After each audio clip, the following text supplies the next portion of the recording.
I learn in this letter that Don Pedro of Aragon comes this night to Messina. He is not far off. He was not 3 leagues when I left him. How many gentlemen have you lost in this action? But few of any sort, and none of name. A victory is twice itself when the achiever brings home full numbers. I learn here that Don Pedro hath bestowed much honor upon a young Florentine called Claudio. Much deserved on his part, and equally remembered by Don Pedro. He hath borne himself beyond the promise of his age, doing in the figure of a lamb the feats of a lion.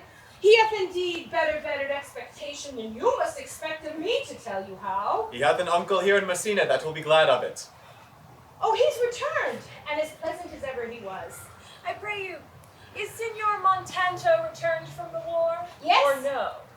I know none of that name, actually. There was none such in the army of any sort. What is he that you ask for, niece? My cousin means Signor Benedict of Padua. Ah. Signor Benedict. Oh, he's returned! He's returned and pleasant, doing well. How many hath he killed and eaten in these wars? Indeed, how many hath he killed? For I promised to eat all of his killing.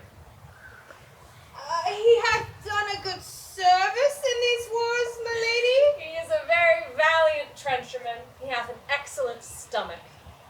And a good soldier, too, my lady. And a good soldier to a lady. But what is he to a lord? A lord to a lord, a man to a man, stuffed with all honorable virtues. It is so indeed. He is no less than a stuffed man. But for the stuffing, well, we are all mortal. You must not mistake my niece. There is a kind of merry war betwixt Signor Benedict and her. They never meet, but there is a skirmish of wit between them. Alas, he gets nothing by that. In our last conflict, 4 of his 5 wits went halting off. Now is the whole man governed with 1. So that he hath wit enough to do himself and his horse. But I pray you, who is his companion now? He hath every month a new sworn brother. Is possible? Very easily possible. He wears his faith, but as the fashion of his cap, it ever changes with the next flock. Oh, I see. The man is not in your books. No, if he were, I would burn my study. But I pray you, who is his companion now? He is oft with the company of the right noble Claudio. Oh, Lord, he will hang upon him like a disease. He is sooner caught than the pestilence, and the taker runs presently mad. God help the noble Claudio, if he hath caught the Benedict. It will cost him £1,000 ere he be cured. I will keep friends with you, my lady. Good friend. You will never run mad, niece. No, not till a hot January. My lord, Don Pedro is approaching. Ah, good Leonardo. You come to meet me your trouble. The fashion of the world is to avoid costs, and you encounter it. Never came trouble to my house in the likeness of your grace. For trouble being gone, comfort should remain. But when you depart from me, sorrow abides, and happiness takes his leave. You embrace your charge too willingly. I think this is your daughter. Her mother hath many times told me so. Were you in doubt, sir, that you asked her? Signor Benedict, no. For then were you a child. Signor Leonato be her father. She would not have his head on her shoulders for all Messina, like him as she is. I wonder that you will still be talking, Signor Benedict. Nobody marks you. What? My dear Lady Disdain, are you yet living? It's possible Disdain should die when she hath such meat food to feed it as Signor Benedict. Courtesy itself must convert to disdain if you come in her presence. It is courtesy, a turncoat. But it is true, I'm loved of all ladies. Only you accept it. And would that I could find it in my heart. That I had not a hard heart. For truly, I love none. Oh, a dear happiness to women. They would else have been troubled with a pernicious suitor. I thank God in my cold blood. I'm of your humor for that. I had rather hear my dog bark at a crow than a man swear he loves me. God keep your ladyship still in that mind. May save some gentleman or other a predestinate scratched face. Oh, scratching could not make it worse if such a face as yours were. Why, you are a rare parent teacher. A bird of my tongue is better than a beast of yours. And would my horse have the speed of your tongue, and so good a continua. But 'tis enough, in God's name. I have done. Oh, you always end with a jade's trick. I know you of old. That is the sum of all, Leonardo. Signor Claudio and Signor Benedict, my dear friends Leonardo, have invited you all. I tell him we shall stay here at the least a month, and he heartily prays some occasion may detain us longer. Let me bid you welcome. Being reconciled to the prince, your brother, I owe you all duty. I thank you. I am not of many words, but I thank you. Please it, your grace. Lead on.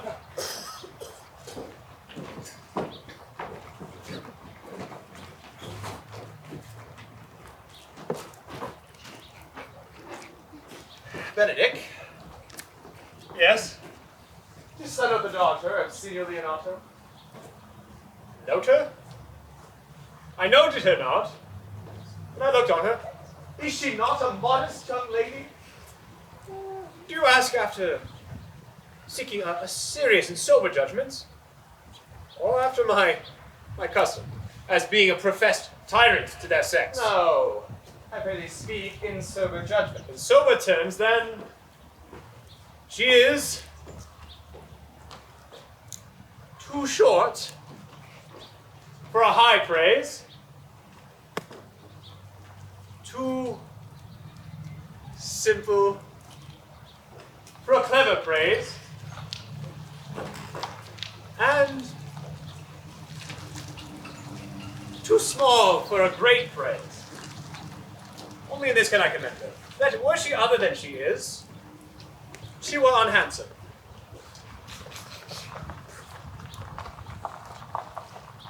And her being no other than she is, I do not like her. Thou thinkest I am in sport. I pray thee, tell me truly how thou likest her. Wouldst thou buy her that thou inquire after her thus? Can the world buy such a jewel? Yea, and a case to put it into. In mine eye, she is the sweetest lady that I ever looked on. I can see yet without spectacles, and I see no such thing. There's her cousin, and were she not possessed with a fury, exceeds her as much in beauty as the 1st of May doth the last of December. Oh, I hope you have no intent to turn husband. Have you? I would scarce trust myself, though I had sworn the contrary. It's come to this. Shall I never see a bachelor of 60 again? Go to her, faith. Thrust thy neck into a yoke.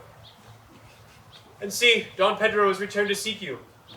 What secret hath kept you here? Did you follow not to Leonardo's? I would constrain your grace to have me tell you. Well, I charge thee on thy allegiance. On my allegiance, then. It is the Count. He is in love. With who? Mark how short his answer is. With Hero, Leonato's short daughter. If this were so, so were it uttered. Like the old tale, my lord.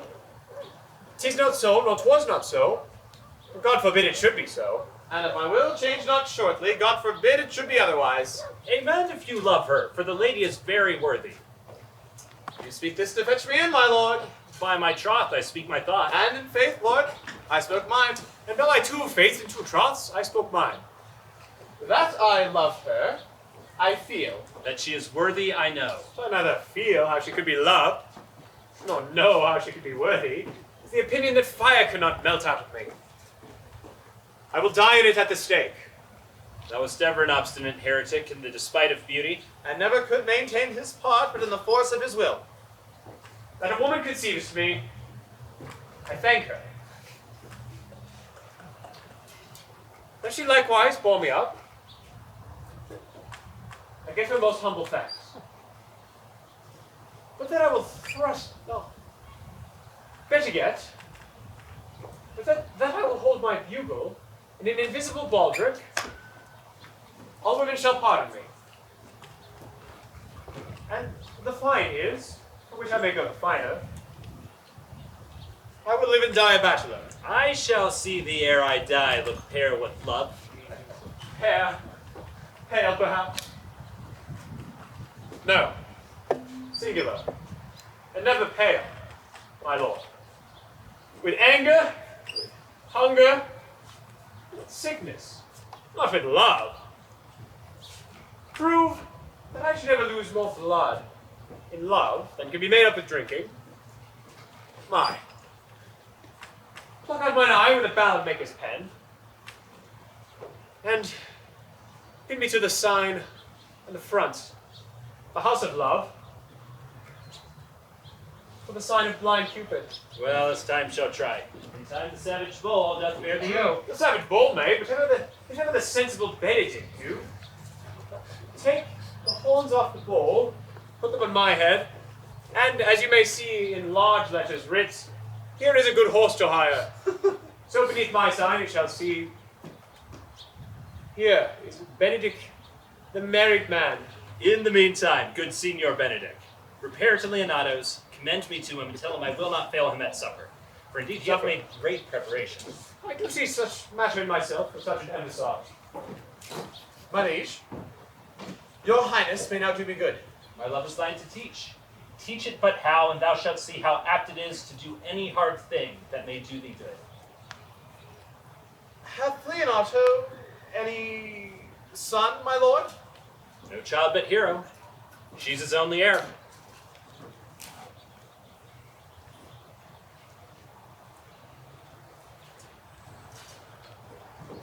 Just thou affect her, Claudio! Oh, my lord, when you went onward on this ended action, I looked upon her with a soldier's eye. That liked, but had a rougher task in hand than to drive liking to the name of love. But now I am returned, and that war thoughts have left their places vacant. In their rooms come thronging soft and delicate desires, all prompting me how fair young Hero is, saying, I liked her heroine to wars.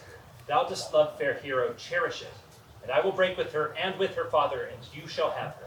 How sweetly you do minister to love. And I will fit thee with remedy. I know we shall have a revelling tonight. I will assume thy part in some disguise and tell fair Hero I am Claudio. Then in her bosom I'll unclasp my heart and take her hearing prisoner with the force and strong encounter of my amorous tale. Then after to her father will I break, and the conclusion is, she shall be thine. In practice let us put this presently.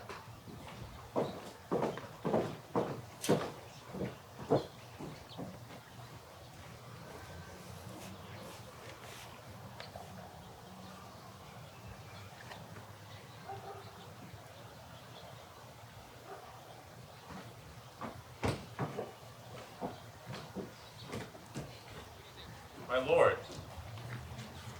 wherefore look you so sad?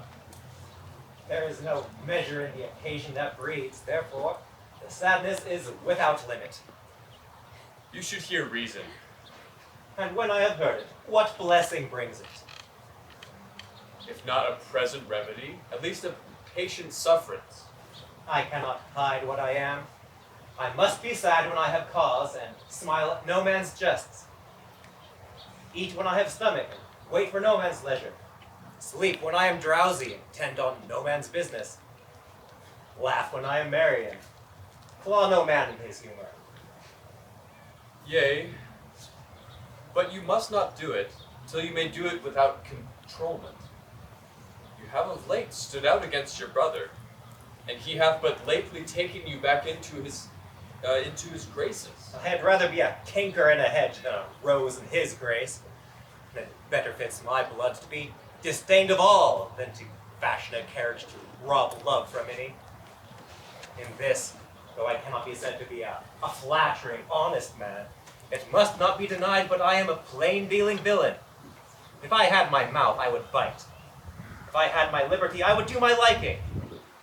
In the meantime, leave me that I am, and seek not to alter me. Can you make no use of your discontent?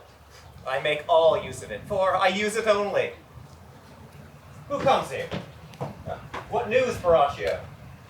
I came yonder from a great supper. The prince, your brother, is royally entertained by Leonato. And I can give you intelligence of an intended marriage. Will it serve for any model to build mischief on? What is he for a fool that betroths himself to unquietness? Marry! It is your brother's right hand. Who, the most exquisite Claudio? Even he. A proper squire. And who? Which way looks he? Marry! On Hero, the daughter and heir of Leonardo. Come, let us thither. This may prove food to my displeasure. That young startup hath all the glory of my overthrow. If I can cross him any way, I bless myself every way. You are both sure and will assist me? To the death, my lord. Let us to the great supper. Would the cook were of my mind. Shall we go prove what's to be done? We'll wait upon your lordship.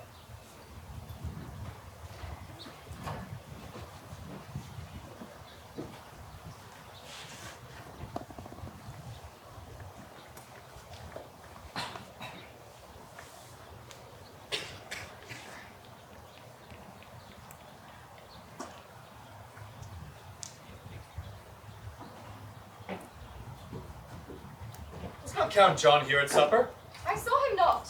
How tartly that gentleman looks. I never can see him, but I'm heartburned an hour after. He is of a very melancholy disposition. He were an excellent man that were made just in the midway between him and Benedict. The one is too like an image and says nothing. The other too much like Milady's eldest son, evermore tattling. Then have Signor Benedict's tongue in Count John's mouth, and have Count John's melancholy in Signor Benedict's face. With a good leg and a good foot, uncle, and money enough in his purse, such a man could win any woman in the world, if he could get her goodwill. By my troth, niece, thou wilt never get thee a husband if thou be so shrewd of thy tongue. In faith, she's too cursed. Too cursed is more than cursed. I shall lessen God's sending that way. For it is said, God sends a cursed cow short horns, but to a cow too cursed he sends none. So by being too cursed, God will send you no horns. Just, if he send me no husband, for the which blessing I am at him upon my knees every morning and evening. Lord, I cannot endure a husband with a beard on his face. I'd rather lie in the woolen. You may light on a husband that hath no beard. What should I do with him? Dress him in my apparel and make him my waiting gentlewoman. He that hath a beard is more than a youth, and he that hath no beard is less than a man. And he that is more than a youth is not for me. And he that is less than a man, I am not for him. Therefore, I will even take 6pence in earnest of the bearkeeper, and lead his apes into hell. Well, then go you into hell. No, uncle. Come to the gates, and there will the devil meet me, like an old cuckold, with horns on his head, and say, "Get you to heaven, Beatrice! Get you to heaven! Here's no place for you maids!" So, deliver I up my apes, and away to St. Peter for the heavens. He shows me where the bachelors sit, and there we live as merry as the day is long. Well, niece, I hope to see you one day fitted with a husband. Not till God make men of some other metal than earth. No, uncle, I'll none. Now, daughter, remember what I told you. If the prince do solicit you in that kind, you know your answer. The fault will be in the music, cousin, if you be not wooed in good time. If the prince be too important, tell him there is measure in everything, and so dance at me. Cousin, you apprehend passing shrewdly. I have a good eye, uncle. I can see a church by daylight. The revelers are entering. Make good room. Lady, will you walk about with your friend? So, you walk softly, look sweetly, and say nothing. I am yours for the watch, especially when I walk away. With me in your company? I may so when I please. Will you not tell me who told you so? No, you shall pardon me. Nor will you not tell me who you are? Not now. That I was disdainful, and then I had my good wit out of the 100 merry tales. Why, this was Signor Benedict that said so. What's he? I'm sure you know him well enough. Not I, believe me. Did he never make you laugh? I pray you, what is he? He is the prince's jester.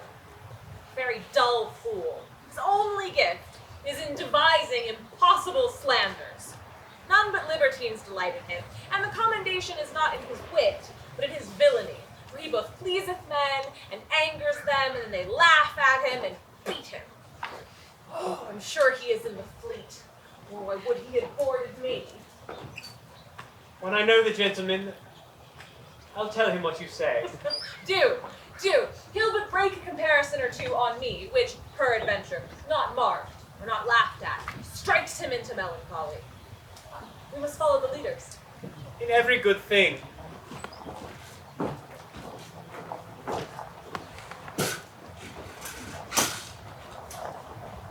Sure, my brother is amorous on Hero, and hath withdrawn her father to break with him about it. The ladies follow her, but one visor remains. And that is Claudio. I know him by his bearing. Are you not Signor Benedict?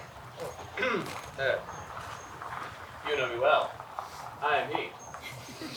Signor, you are very near my brother in his love. He is enamored on Hero. I pray you, dissuade him from her. She is no equal for his birth. You may do the part of an honest man in it. How know you he loves her? I heard him swear his affection. So did I too. He swore he would marry her tonight. Come, let us to the banquet.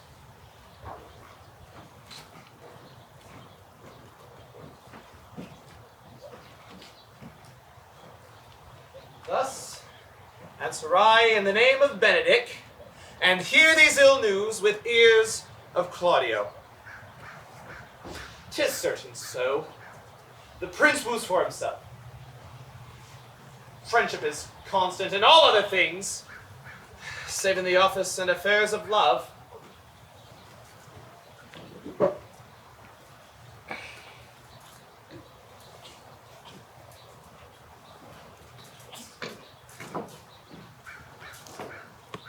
Count Claudio. Yea, the same. Come, will you go with me? Whither? Even to the next willow. About your own business, County.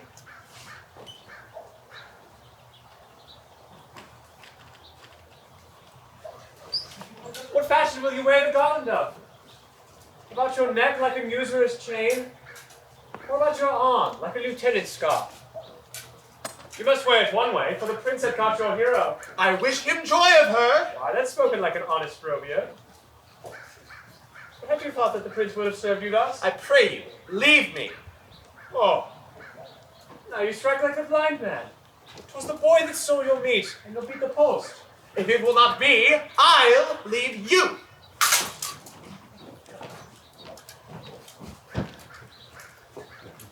Alas, poor fowl. Now he will creep into sedges. That my lady Beatrice should know me, and not know me. The prince is fool. Ah!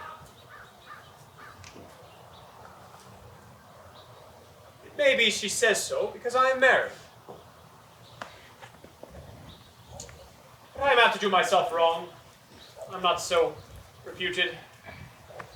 No, it is the base, though bitter, disposition of Beatrice that puts the world into her person, and so gives me out. Well, I'll be revenged as I may. Oh, now, Signor, where's the Count? Did you see him? I found him here as melancholy as a warren in a lodge. Thereupon I offered him my company to yonder willow, either to make a garland, as being forsaken, or to tie him up to a post, as being worthy to be whipped. To be whipped? What's his fault? The flat transgression of a schoolboy who finds a bird's nest, and shows it to his friend, and he steals it.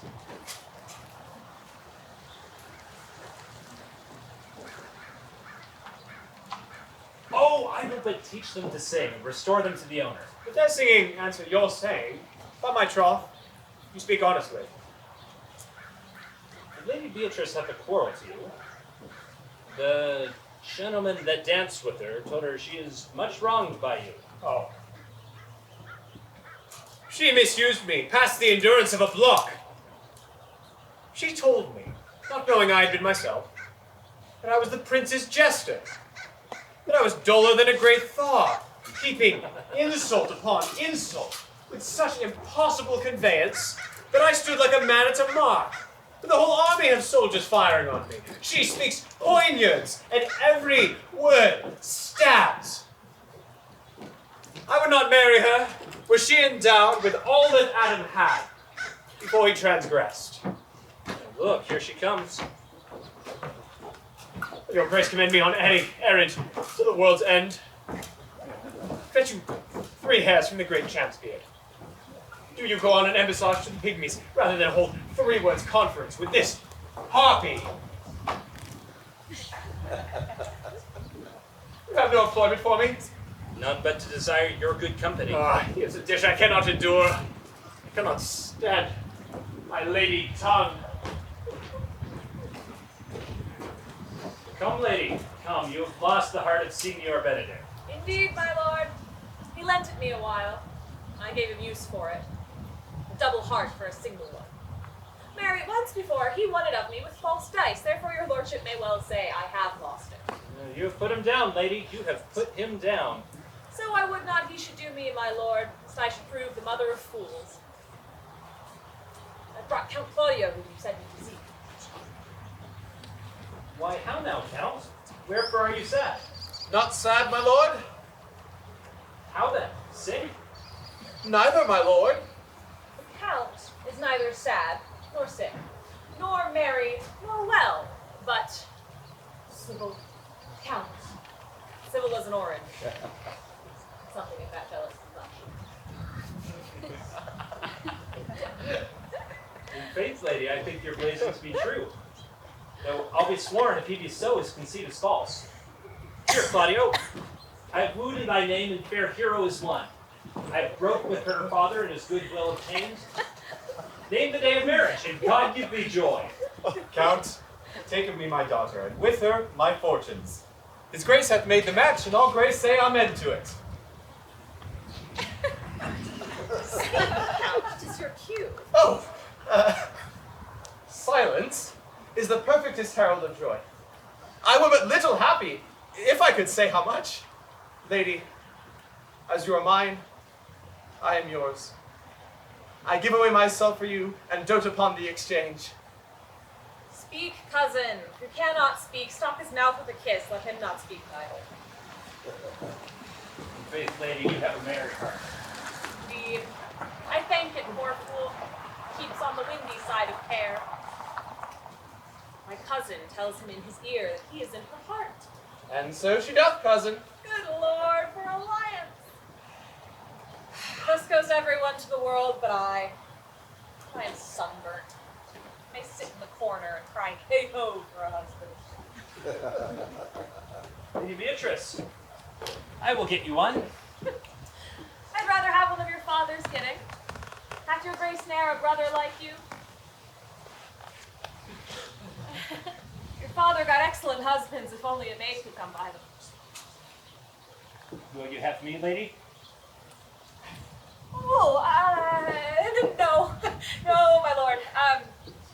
Unless I might have another one for working days. Your grace is too costly to wear every day. And I beseech your grace pardon me. I was born to speak all mirth and no matter. Your silence most offends me, and to be married best becomes you, for without question you were born under a merry star. Oh, indeed, my lord, my mother cried. But then there was a star dance. Under that, my lord. Niece, will you look to those things I told you of? I cry you mercy on them. By your grace's pardon. By my troth, pleasant-spirited lady. There's little of the melancholy element in her, my lord. She is never sad but when she sleeps, and not ever sad then. For I have often heard my daughter say, she hath often dreamt of unhappiness, and woken herself with laughing. She cannot endure to hear tell of a husband. Oh, by no means. She mocks all her wooers out of suit. She were an excellent wife for Benedict. My lord, if they were but a week married, they would talk themselves mad. County Claudio, when mean you to go to the church? Tomorrow, my lord. Time goes on crutches till love have all his rights. Not till Monday, my dear son, which is a hence of just 7 night, and a time too brief to have all things answer my mind. Come, you shake the head at so long a breathing. But I warn thee, Claudio, the time shall not pass dully by us. I will undertake, in the interim, one of Hercules' labors, which is to bring Signor Benedict and the Lady Beatrice into a mountain of affection, the one with the other. For I would fain have it a match, and I doubt not but to fashion it, if you three will minister to me such assistance as I shall give you direction. My lord, I am for you, though it cost me 10 nights' watchings. And I, my lord. And you too, gentle hero? I will do any modest office, my lord, to help my cousin to a good husband. And Benedict is not the unhopeless husband that I know. Thus far can I praise him. He is of noble strain, of confirmed valor, and approved honesty. I will teach you how to humor your cousin, that she falls in love with Benedict. And I, with your 2 helps, will so practice upon Benedict that in despite of his quick wit and his queasy stomach, he shall fall in love with Beatrice. Oh, if we can accomplish this, Cupid is no longer an archer. His glory shall be ours, for we are the only love gods. Go in with me, and I will tell you my drift.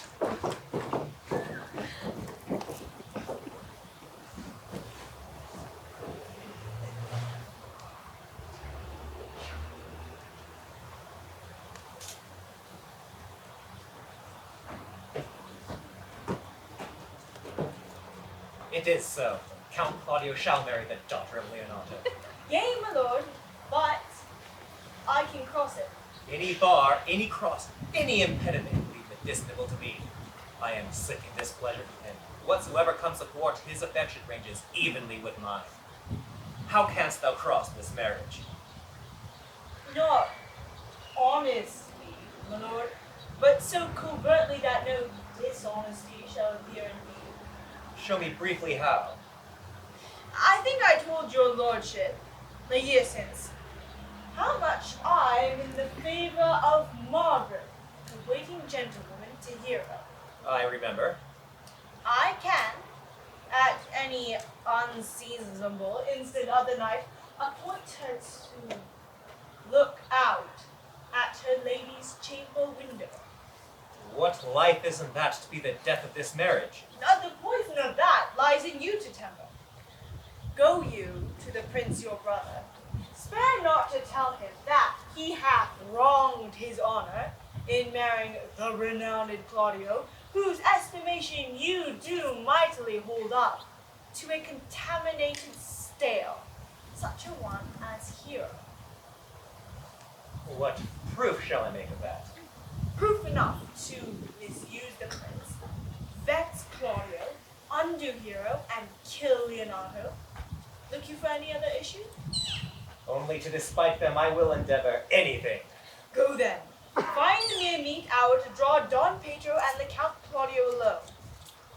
Offer them instances which shall bear no less likelihood than to see me at her chamber window. Hear me call Margaret Hero.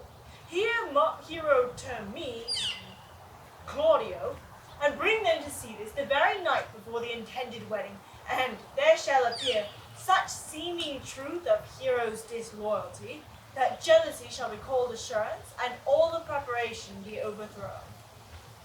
Throw this to what adverse issue it can, I will put it in practice. Be cunning in the working this, and my fee is 1,000 ducats. Be you constant in the accusation, and my cunning shall not shame me.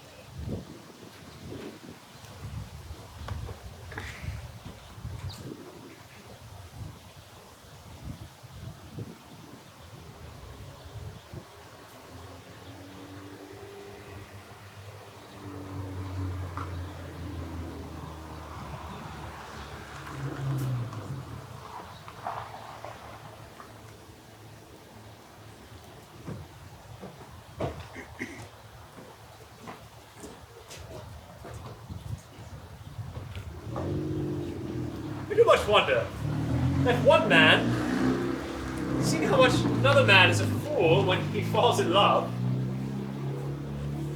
he become the argument of his own scorn by falling in love. Such a man is Claudio.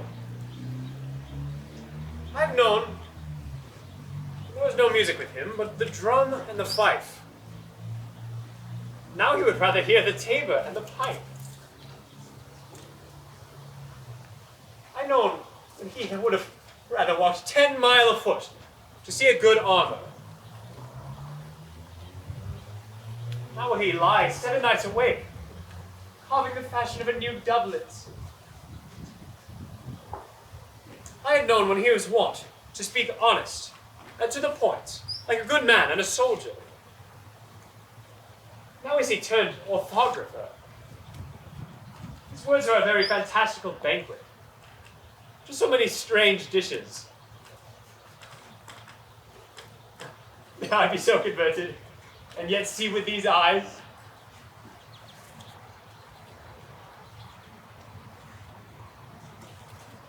I cannot tell.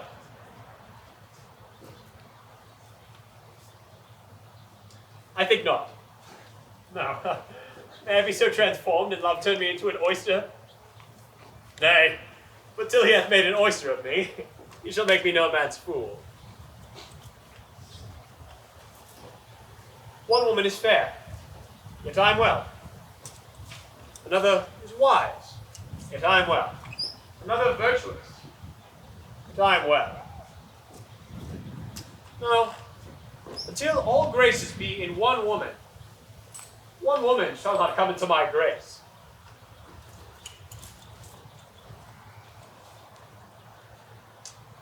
Rich shall she be, that's certain. Wise, or I'll none. Virtuous, or I'll never cheapen her. Fair, or I'll never look on her. Noble, not I for an angel.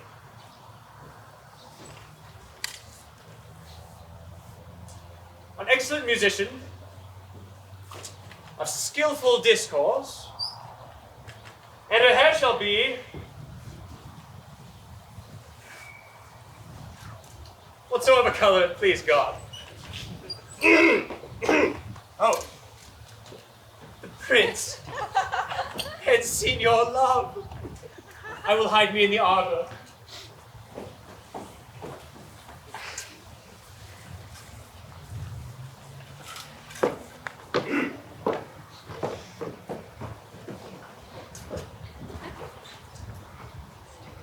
See you where Benedict hath hid himself? Oh, very well, my lord. We'll fit the kid fox with a pennyworth.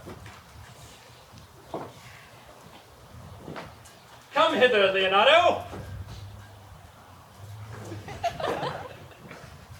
What was it you were telling me of today, that your niece Beatrice is in love with Signor Benedict? I never did think that lady would have loved any man. No, nor I neither. But most wonderful that she should so dote on Signor Benedict, whom she hath, in all outward behaviors, seemed ever to abhor. Is possible?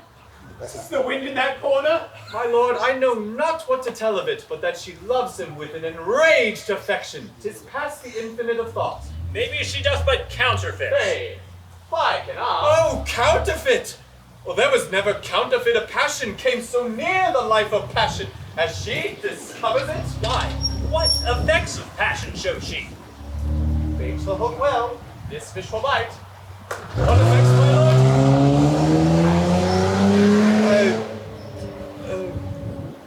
She will sit you. You heard my daughter tell you how. She did indeed. How? How? I pray you. You amaze me!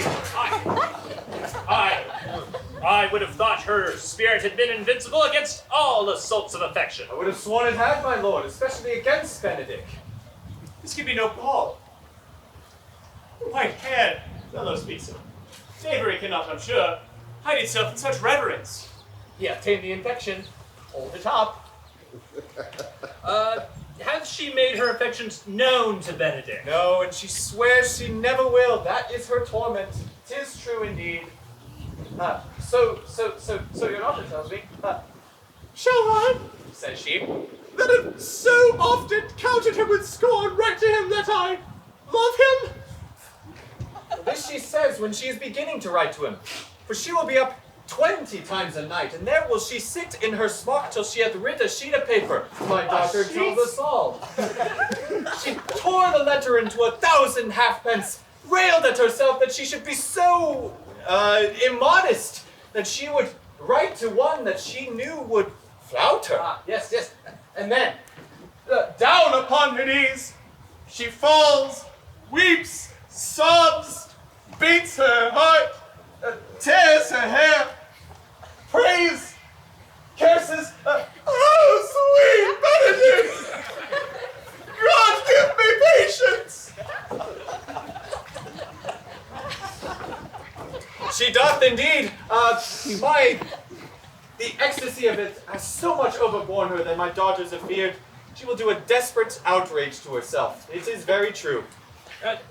It were good that Benedict knew of it by some other, if she will not discover it. To what end? He would but make a sport of it and torment the poor lady worse. And he should it were an alms to hang him. She's an excellent sweet lady, and out of all question she is virtuous. And she is exceeding wise. In everything but in loving Benedict. Ah. I would she had bestowed this dotage on me. I would have daffed all other respects and made her half myself. I pray you tell Benedict of it and hear what he will say. Words good, think you? Hero says that Beatrice will die. For she says she will die, if you love her not. And she will die as she make her love known. And she will die if he woo her. Rather than she will make one breath of her accustomed crossness. She doth well. If she should make tender of her love, 'tis very possible he'll scorn it, for the man, as you all know, hath a contemptible spirit. Ah.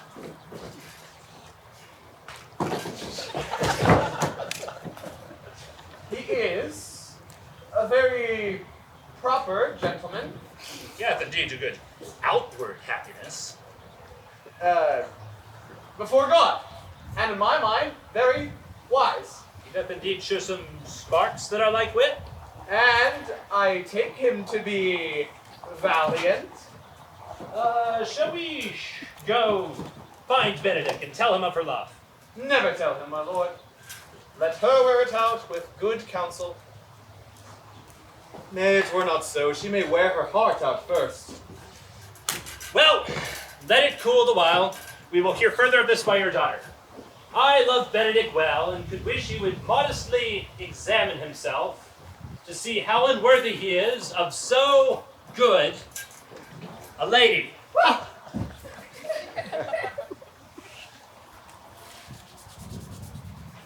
My lord, will you walk? Dinner is ready. If he do not dote on her upon this, I will never trust my expectation. Let there be the same net spread for her, and that must your daughter and her gentlewomen care. The sport will be when they hold one an opinion of another's dotage, and no such matter. Oh, let us send her to call him into dinner.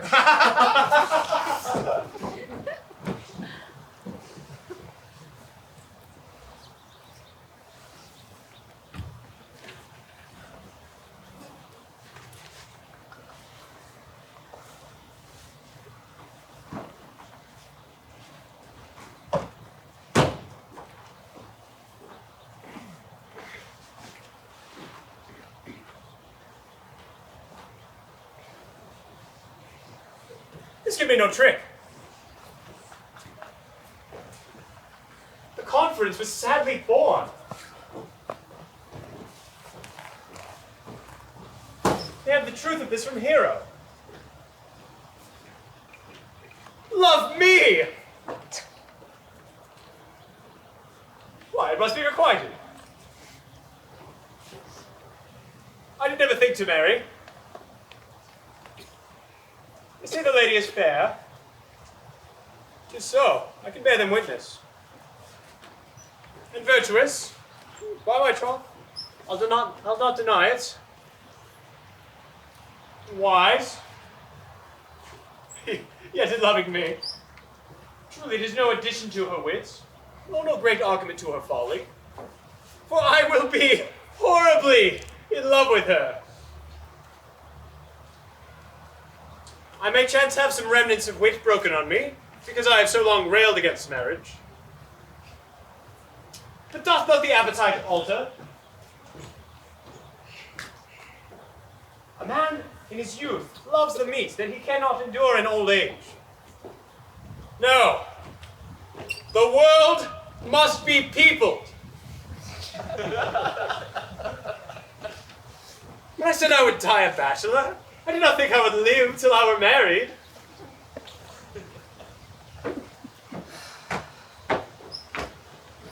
Here comes Beatrice.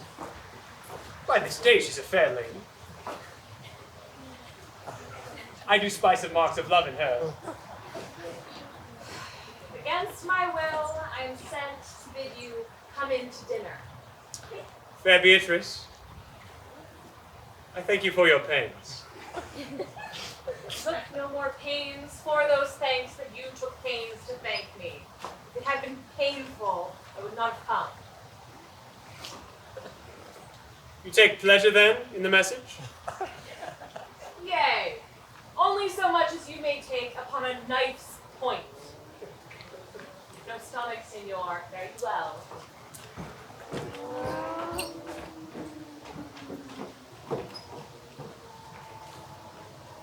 Against my will, I bid you come into dinner.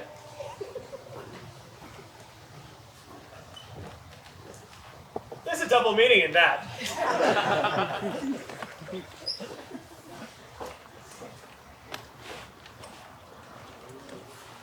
I took no more pains to thank you than you took to thank me. That's as good as to say, any pains I take for you are as good as thanks. If I do not pity her, I am a villain.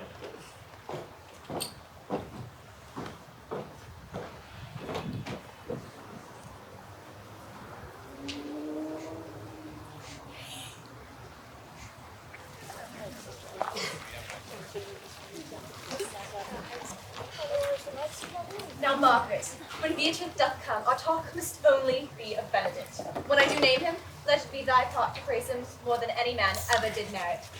My talk to thee must be of how Benedict is sick in love with Beatrice. Oh, now let us begin. For look, where Beatrice like a lapwing runs, close by the ground to hear our conference.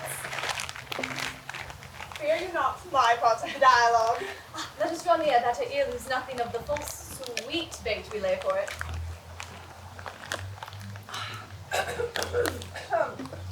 But are you sure that Benedict loves Beatrice so entirely? Well, so says the prince and my betrothed lord. And did they bid you tell her it, madam? They did entreat me to acquaint her of it, but I persuaded them that if they loved Benedict, to wish him wrestle with his affection, and never to let Beatrice know of it. Oh, why did you so? Doth not the gentleman deserve as full as fortune to bed, as even Beatrice shall count upon? Oh, heart of love, I know he doth deserve as full as fortune as may be yielded to him. But nature never framed a woman's heart with prouder stuff than that of Beatrice. All matter else seems weak. She cannot love, nor take no shape nor project of affection. Sure, I think so, and therefore certainly it were not good she knew his love, lest she make sport at it. But who dare tell her so? If I should speak, she would mock me into air. Oh, she would laugh me out of myself and press me to death with wind. Therefore, let Benedict, like covered fire, consume away in sighs and waste inwardly. It were better death than die with mocks, which is as bad as die with kindling. Yet, tell her, but hear what she will say. No, rather, I will go to Benedict and wish him wrestle with his affection. And surely I'll devise some honest slanders to stain my cousin with. Ah, one doth not know how much an ill word may poison one's liking. Oh, do not do your cousin such a wrong. She cannot be so without true judgments, having so swift and excellent a wit as she is proud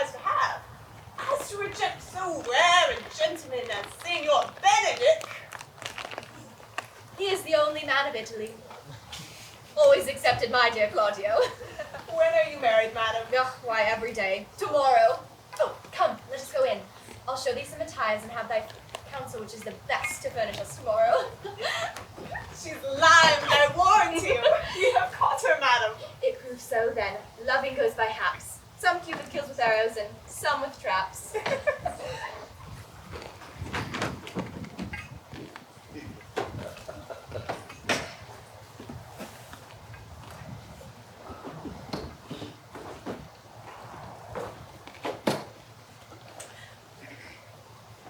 What fires in my ears?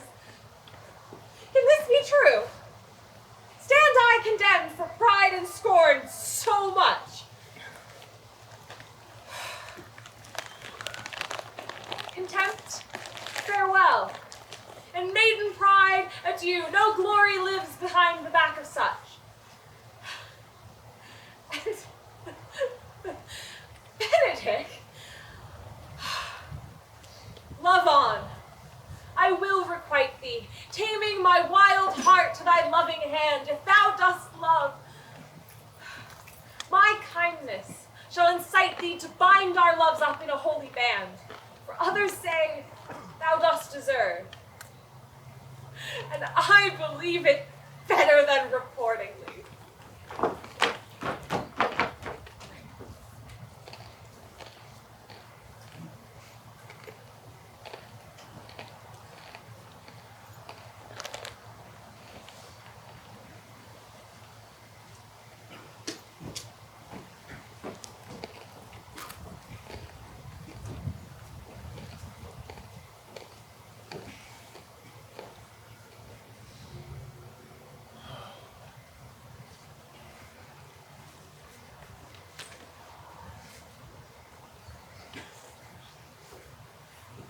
That stage of the ceremony is completed, then I must return. Gallants, I am not as I have been. So says I. Methinks you are sadder. I hope you be in love. I have the toothache. Oh, draw it. Hang it. You must draw it first and hang it afterwards. What? Sigh for the toothache? Where there is but a humor or worm. Why, everyone can master a grief, but him that has it. Yet say I, he is in love. Any man seen him at the barber's? No, but the barber's man hath been seen with him. Rubs himself with civet. Canst thou smell him out by that? That's as much to say, the sweet youth's in love. Greatest note of it is his melancholy. And when was he wont to wash his face? Yea, or to paint himself for the witch. I hear what they say of him. Yet this is no charm for the toothache. Old Signor, pray thee walk aside with me. I have studied 8 or 9 wise words, which these hobby horses must not hear.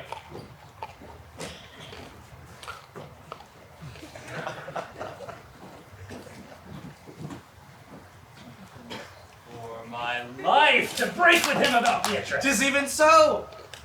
Kira and Margaret have by this played their parts with Beatrice. And then the two bears will not fight one another when they meet. My lord and brother, God save you. Good den, brother. If your leisure served, I would speak with you. In private? If it please you, yet the Count Claudio may hear, for what I would speak of concerns him. What's the matter? Means your lordship to be married tomorrow. You know he does. I know not that when he knows what I know. If there be any impediment, I pray you discover it. I came hither to tell you the lady is disloyal. Who? Hero? Even she. Leonato's hero, your hero, every man's hero. Oh, fie on me. Disloyal? The word is too good to paint out her wickedness. I could say she were worse. Think you of Laura's title, and I will fit her to it. Wonder not till further warrant. Go but with me tonight. You will see her chamber window entered, even the night before her wedding day. If you love her then, tomorrow wed her, but it would better fit your honor to change your mind. May this be so? Will not think it. If you dare not trust that you see, confess not that you know. If you will follow me, I will show you enough, and when you have seen more and heard more, proceed accordingly. If I see anything tonight, why I should not marry her tomorrow in the congregation, where I wed her, there will I shame her. And as I would for thee to obtain her, I will join with thee to disgrace her. I will disparage her no farther till you are my witnesses. Bear it coldly but till midnight. Let the issue show itself.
Are you good men and true? Yea, or else it were paid, but they should suffer salvation, body and soul. Nay, that were a punishment too good for them. If there should be any allegiance in them being chosen for the prince's watch. Well, give them their charge, neighbor Dogberry. You are thought here to be the most senseless and fit man for the constable to watch. Therefore, bear you the lantern. This is your charge. You are to bid any man stand in the prince's name.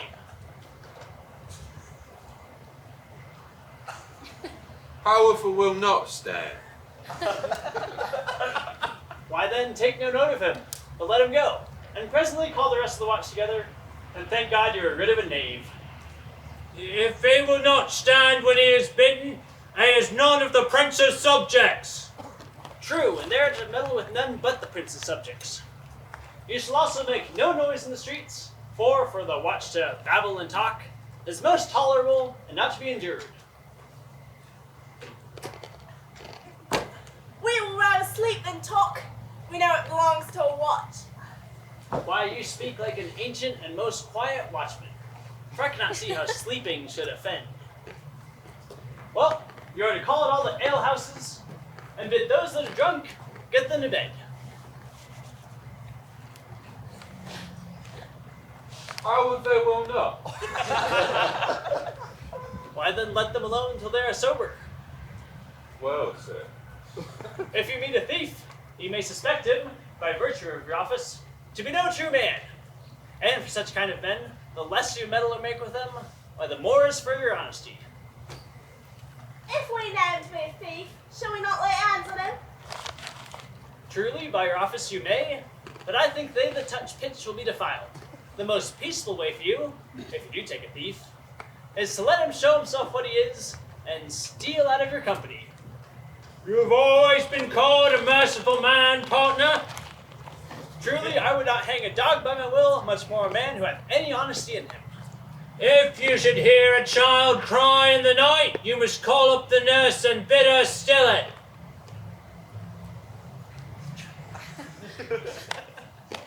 How will the nurse be asleep and will not hear us? Why then, depart in peace, and let the child wake her with crying. Well, masters, good night, and there be any matter of white chances, call it me. Keep your fellows' counsels and your own, and good night. Come, neighbor. Well, masters, we hear our charge.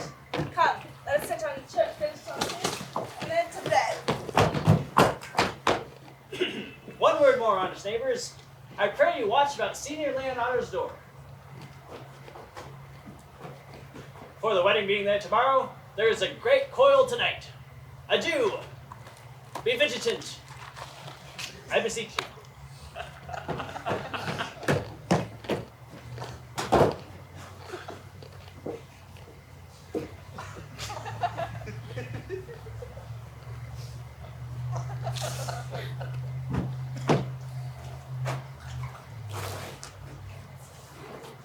What? Conrad! Conrad! I say! Hey! I'm at thy elbow. Max! And my elbow itched. I thought there would a scab follow. I will owe thee an answer for that. But now, forward with thy tale. Stand thee close, and I will, like a true drunkard, utter all to thee. There's some treason in this. Stand close. Therefore, know that I have Don John earned 1,000 ducats. Wonder that any villainy would be so dear. Thou shouldst rather ask that any villainy should be so rich. For when rich villains have need of poor ones may ask what price they will. I wonder at it. I know that man. He's been a vile thief for some fear. He was up and down like a gentleman. I know him by his name. Didst thou not hear someone? No, 'twas the bane on the house. But know that I have tonight wooed Margaret, the lady hero's gentlewoman, by the name of a hero. She leans me out at her mistress's chamber window and bids me 1,000 times good night. Oh, I'll tell this tale vilely. I should first have told thee how Prince Claudio and my master, planted, placed, and possessed by my master Don John, saw afar off in the orchard this amiable encounter. And thought they, Margaret, was hero. 2 of them did! The prince and Claudio! Away went Claudio, enraged, swore he would meet with her as he was appointed the next morning at the temple, and there, before the whole congregation, shame her with what he saw overnight, and send her home again without a husband. Wow, the prince's name stand. Masters! Masters! Hold up the right, Master Constable. We have here uncovered the most dangerous piece of lechery that ever was known in the Commonwealth. Yes, we charge you, let us obey you to go with us.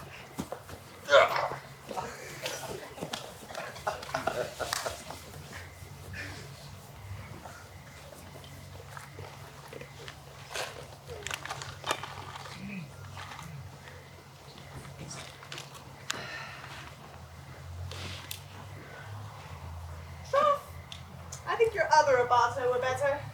No, Brady, good Meg. I'll wear this. By my troth, it's not so good, but I warrant your cousin will say so. My cousin's a fool, and thou art another. I'll wear none but this. God give me George Brett, for my heart is exceedingly heavy.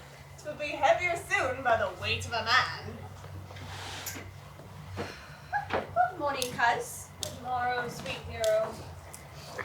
Why now how do you speak in the sick tune? I'm out of all other tune, methinks. It's almost 5 o'clock, cousin. Time you're ready. By my troth, I am exceeding ill. Hey-ho. For a hawk, a horse, or a husband? What means the fool, Trow? Nothing I, but God give to everyone their heart's desire. These gloves the Count sent me, they are an excellent perfume. No stuff, cousin. I cannot smell it. A maid and stuffed. There's goodly catching of cold. Oh, God help me. God help me. How long have you professed apprehension? Even since you left it. Doth not my wit become me rarely? It is not seen often enough. You should wear it in your cap. Sir, my troth, I am exceeding ill. Get you some of this distilled Cardus Benedictus and lay it to your heart. 'Tis the only thing for a qualm. There, thou prickest her with the thistle. Benedictus? Why Benedictus? Have you some moral in this Benedictus? Moral? By my troth, I have no moral meaning. I meant plain holy thistle. You may think, perchance, as I think, that you are in love. Nay, by a lady, I am not such a fool to think what I list. Nor I list not to think what I can. Nor indeed I cannot think. If I would think my heart out of thinking that you are in love, that you will be in love, or that you can be in love. Yet, Benedict was such another, and now has become a man. He swore he would never marry, and yet now, in despite of his heart, he eats his meat without grudging. And how you may be converted, I know not. But methinks you look with your eyes as other women do. What pace is this that thy tongue keeps? Not a false gallop. Oh, madam, withdraw. The prince, the count, Signor Benedict, and all the gallants of town are come to fetch you to church. Oh, help me to dress. Good cuz, good name.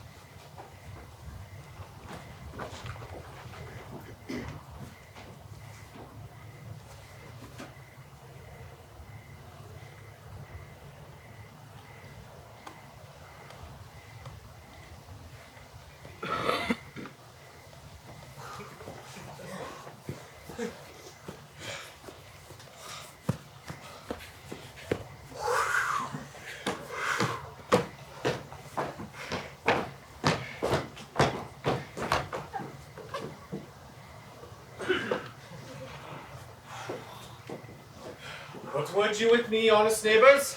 Marry, sir, I would have some confidence with you that discerns you nearly. Briefly, I pray you, for you see it is a busy time for me. Marry, this it is, sir. Yes, in truth, it is, sir.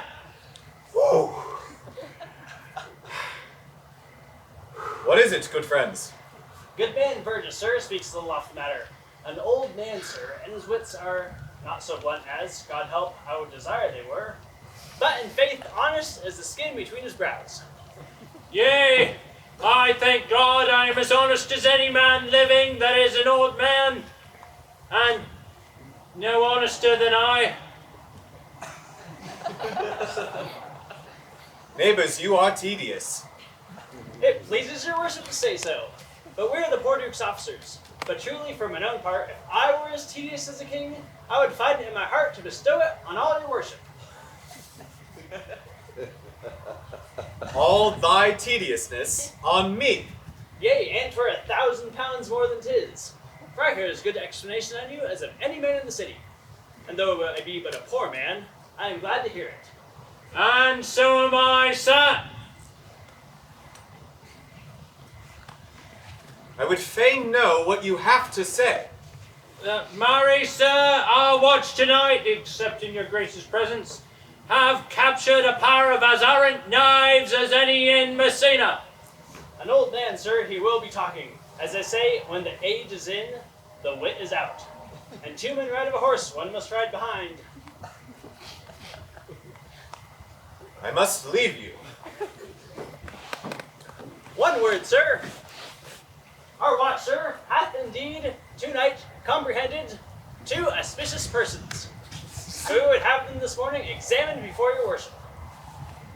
Take their examination yourself and bring it to me. I am in great haste as it may appear unto you. It shall be suffragance. Drink some wine ere you go. Fare you well. My lord, they stay for you to give your daughter to her husband. I will wait upon them. I am ready. Go, good partner, go. Get you to the sexton. Bid him bring his pen and inkhorn to the jail. We are now to examination these men. And we must do it wisely. We will spare for no wit, I warrant you. Only get the learned writer to set down our excommunication and meet me at the jail.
Come, Friar Francis, be brief, only to the plain form of marriage.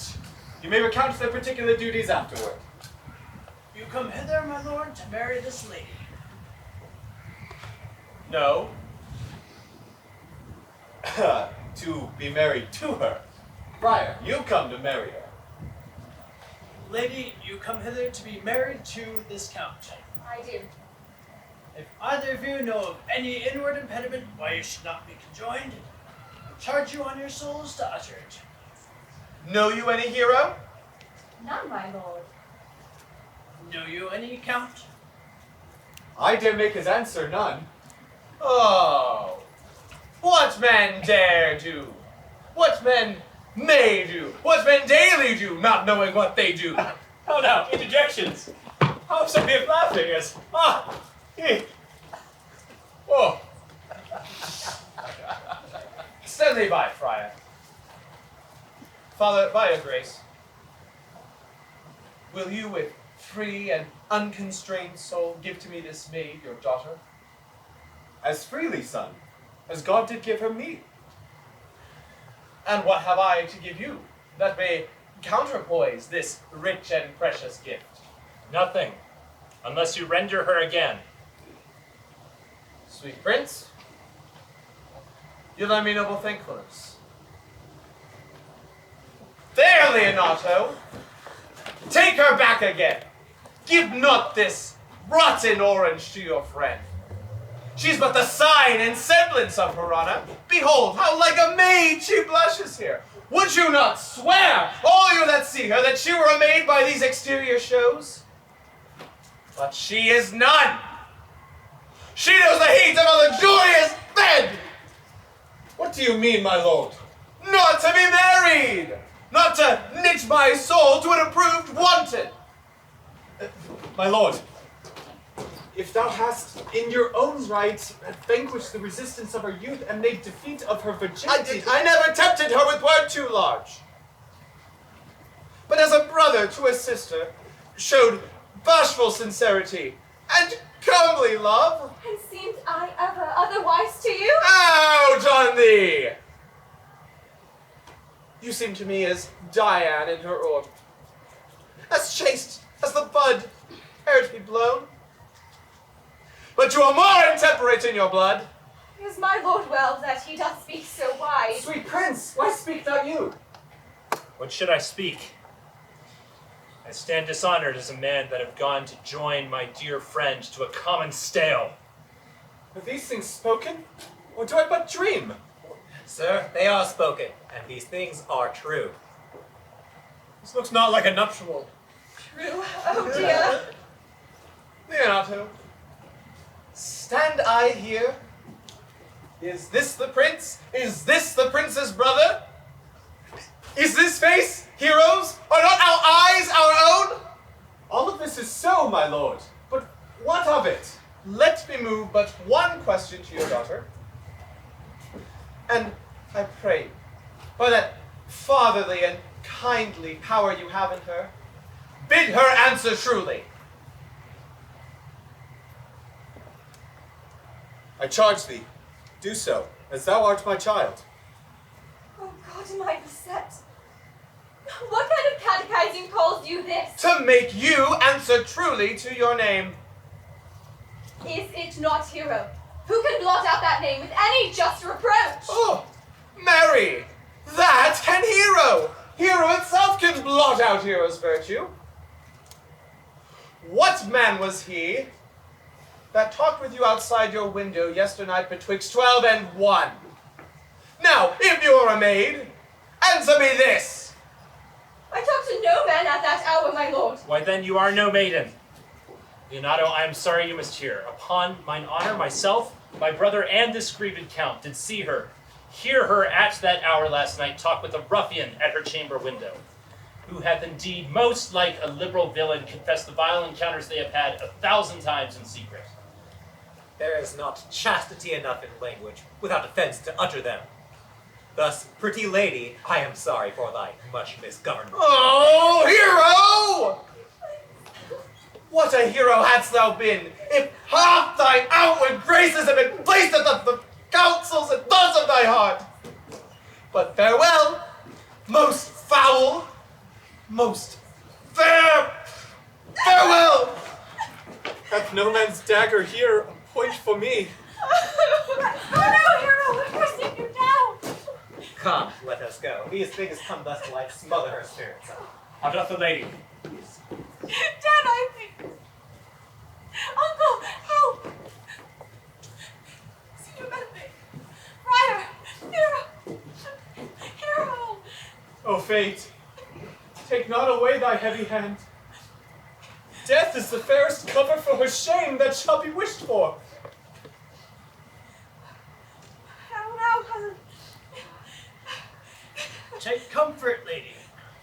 Dost thou look up? Yea, wherefore should she not? Wherefore?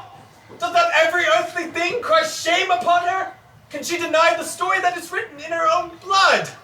Sir. Do not live, Hero! Do not ope thine eyes! Signor Leonato!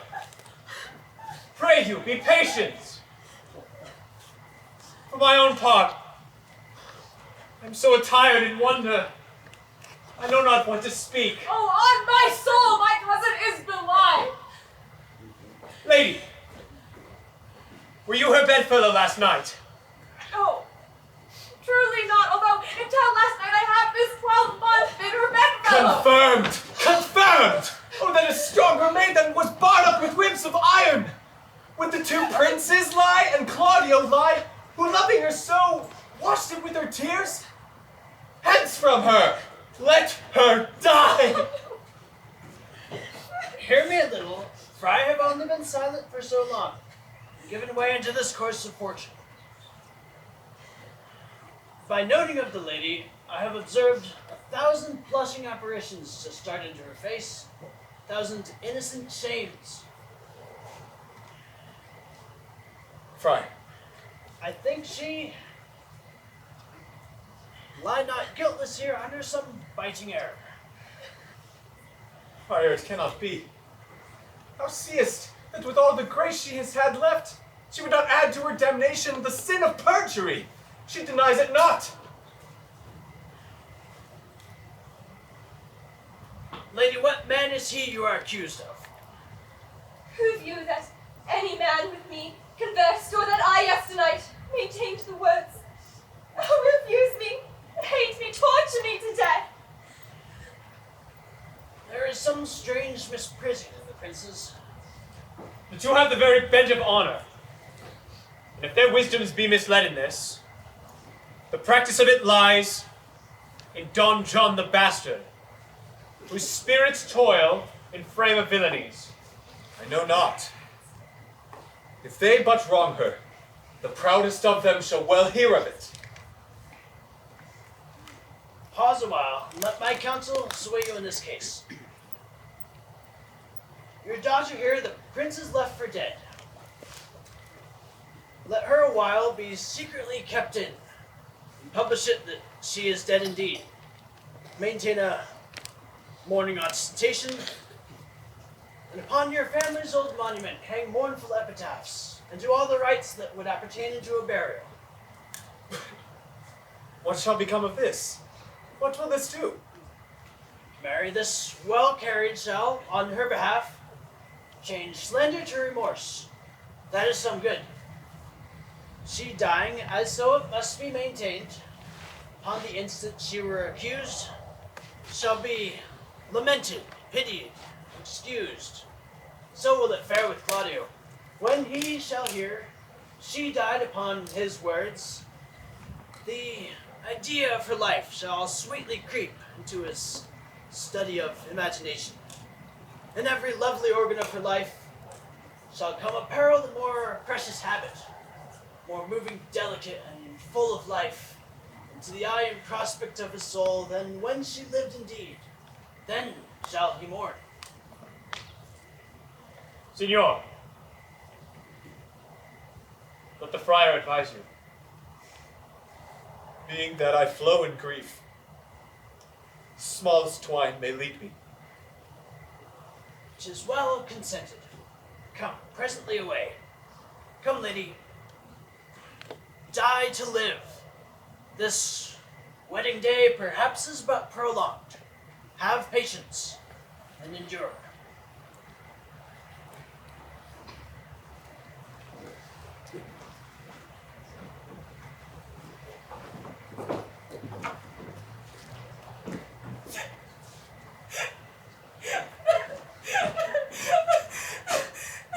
Lady Beatrice.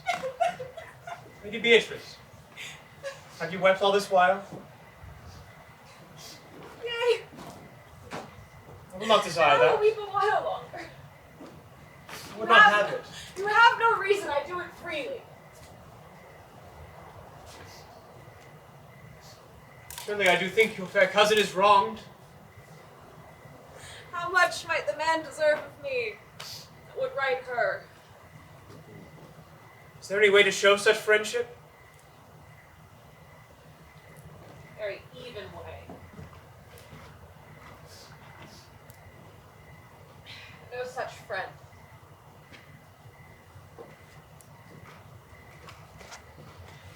May a man do it? It is a man's office, but not yours.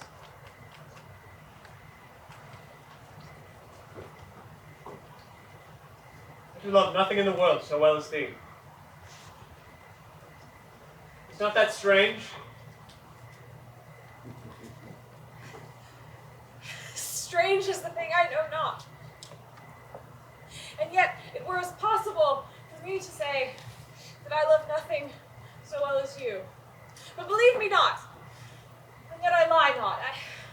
I confess nothing, nor I deny nothing.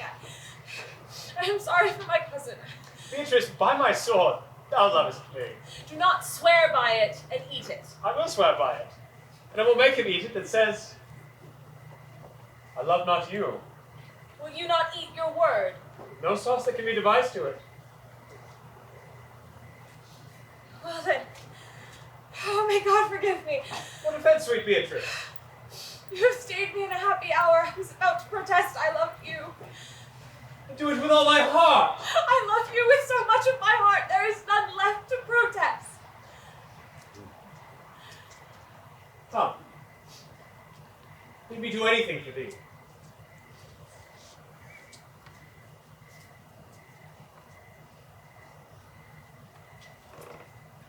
Kill Claudio.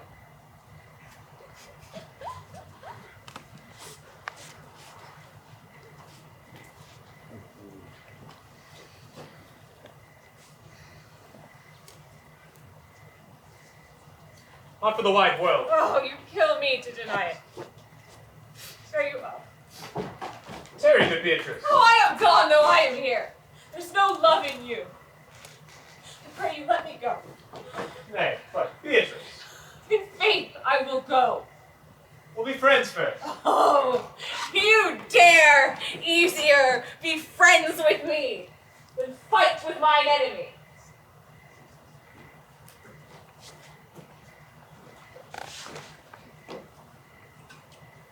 Is Count Claudio thine enemy? Is he not approved in the height of villain that hath slandered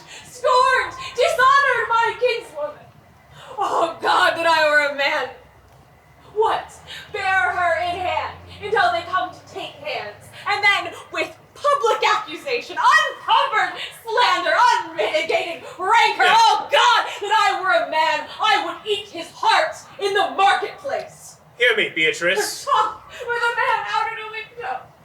A proper saying. Beatrice? No, she is wronged. She is slandered. She is undone. Nay, but Princes Beatrice, and the counties, Count. a princely testimony, a goodly Count Comfact, a sweet gallant surely. Oh, God, that I were a man for his sake, or that I had any friend would be a man for my sake. I cannot be a man with wishing, for I will die a woman with grieving.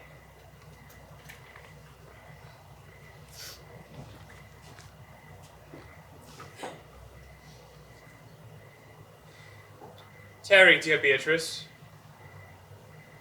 By this hand, I do love thee. Use it for my love some other way than swearing by it. Think you in your soul that Count Claudio hath wronged Hero? Yea, as surely as I do have a thought or a soul. Enough. I am engaged. I will challenge him. I will kiss your hand, and so leave you. If he be not a coward, and there be news proclaimed in the streets of it, when you hear of me, think of me. Go, comfort your cousin. How my own heart breaks at hers. I must say she is dead. And so, fare you well.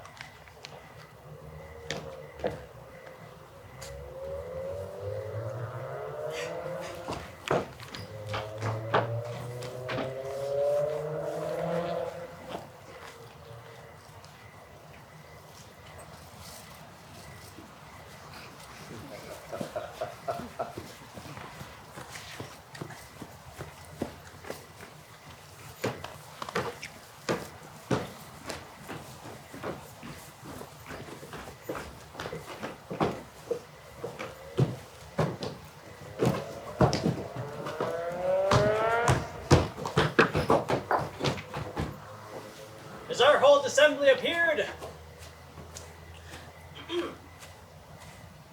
Which be the malefactors? marry that of I and my partner. But which are the offenders that are to be examined? Let them come before Master Constable. Yea, Mary, let them come before me. What is your name, friend? Borachio. Write down Baraccio. And yours, Sarah?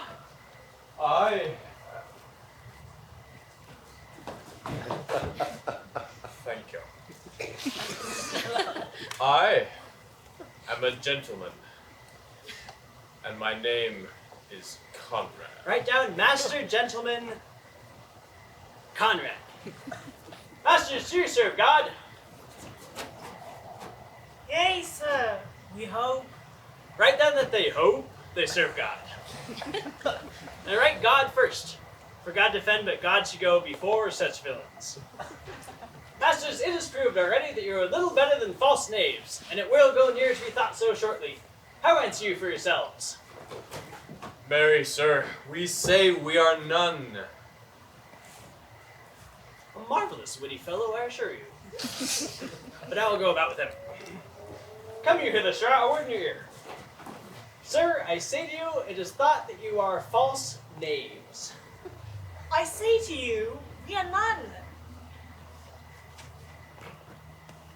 Have you written down that there are none? Master Constable, you go not the way to examine. You must call forth the watch that are their accusers. Let the watch come forth.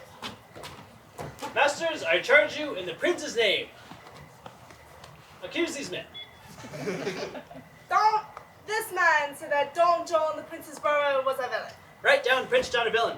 Why, this is flat perjury to call a prince's brother villain. Master Constable! Pray thee, fellow peace. I do not like thy look. I promise thee. What heard you him say else? Marry, sir, that he had received 1,000 ducats of Don John to accuse the lady hero wrongfully. Flat burglary as ever was committed. Yea, by mass, that is. What else, fellow? And that cat Claudio did mean upon his words to disgrace here before the whole assembly, and not to marry her. Oh, villain! Thou will be condemned into everlasting redemption for this. What else? That is all. And this is more, masters, than you can deny. Prince John is this morning secretly stolen away. Hero was in this manner accused, in this very manner refused, and upon the grief of this suddenly died. Master Constable, let these men be bound and taken to Leonato's. I will go before and show him their examination. Come, let them be opinioned. Let them be in the arms of the Coxcomb! God's my life, where's the sexton?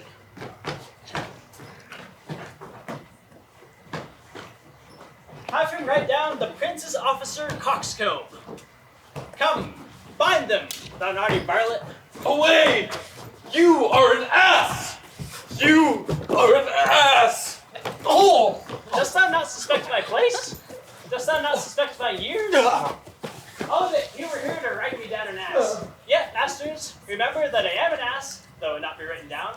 Yet forget not that I am an ass. Oh, villain, thou art full of piety, as shall be proved upon by good witness. I am a wise fellow, and which is more, an officer, and which is more, a householder, and which is more, as pretty a piece of flesh as any in Messina. Bring them away! Oh, that I had been written down an ass.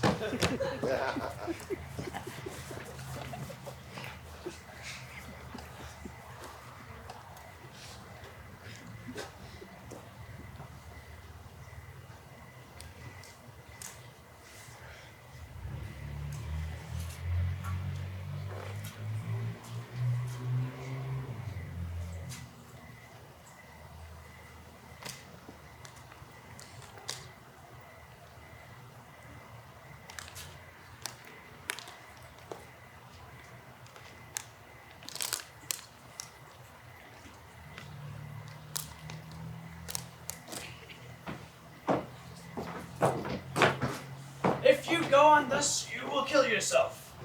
'Tis not wisdom thus to second grief against yourself. I pray thee, cease thy counsel, which falls into mine ears as profitless as water in a sieve.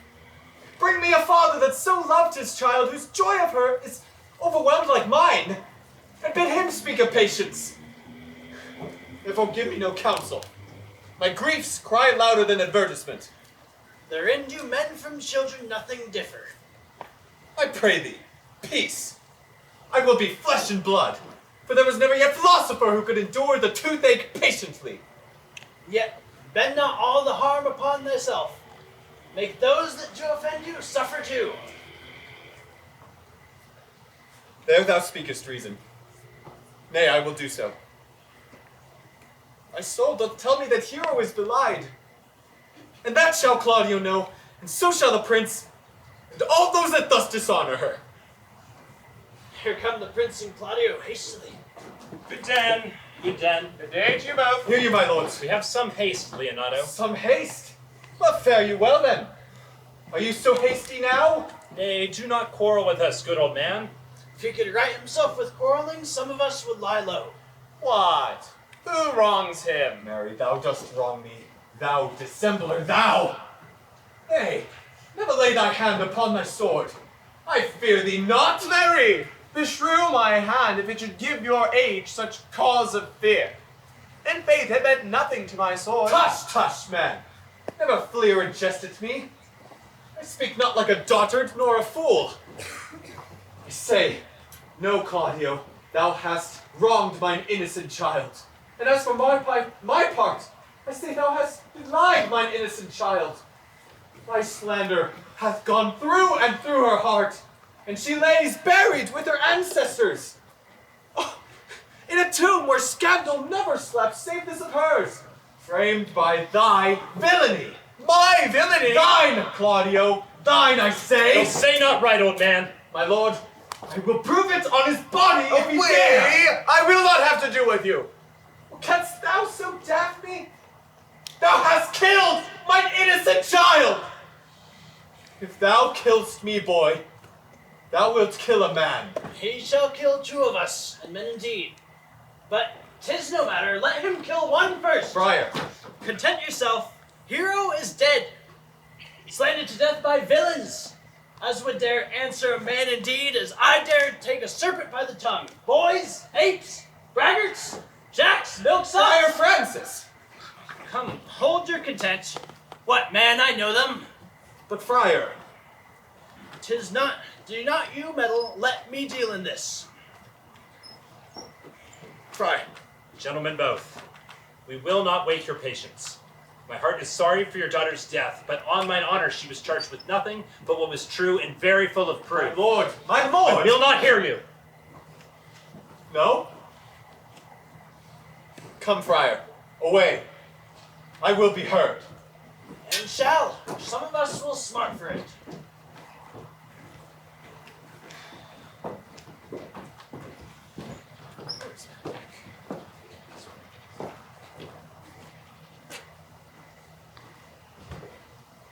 Oh, see. Here comes the man we went to seek.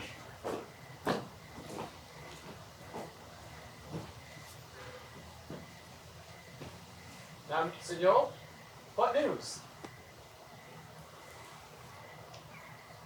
Good day, my lord. Welcome, Signor. You were almost come to parts, well, Mr. Frey. We would like to have had our 2 noses snapped off with 2 old men without teeth. Leonardo, and the friar. What thinkest thou? Had we fought, I doubt we should have proved too young for them.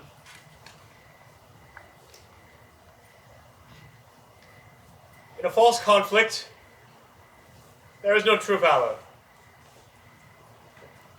I came to seek you both. We have been up and down to seek thee, for we are high proof melancholy, and would fain have it beaten out of us. Wilt thou use thy wit? It is in my scabbard. Shall I draw it? Dost thou wear it by thy side? Never did any so, although very many have been beside their wit. I will bid thee draw, as we do the minstrels. Draw, to please us. As I am an honest man, he looks pale. Art thou sick or My angry? lord, I or- pray you choose another subject. By this light, he changes more and more. I think he'd be angry indeed. Well, Shall I speak a word in your ear? You are a villain. I jest not. I will make it good. How you dare, with what you dare, and when you dare. You have killed a sweet lady, and her death shall fall heavy on you. Let me hear from you. I will meet you, so I may have good cheer. Fare you well, boy. You know my mind. My lord, for your many courtesies, I thank you. I must depart from your company. You have among you killed a sweet and innocent lady. As for Signor's slander there, him and I shall meet. Until then, peace be with him.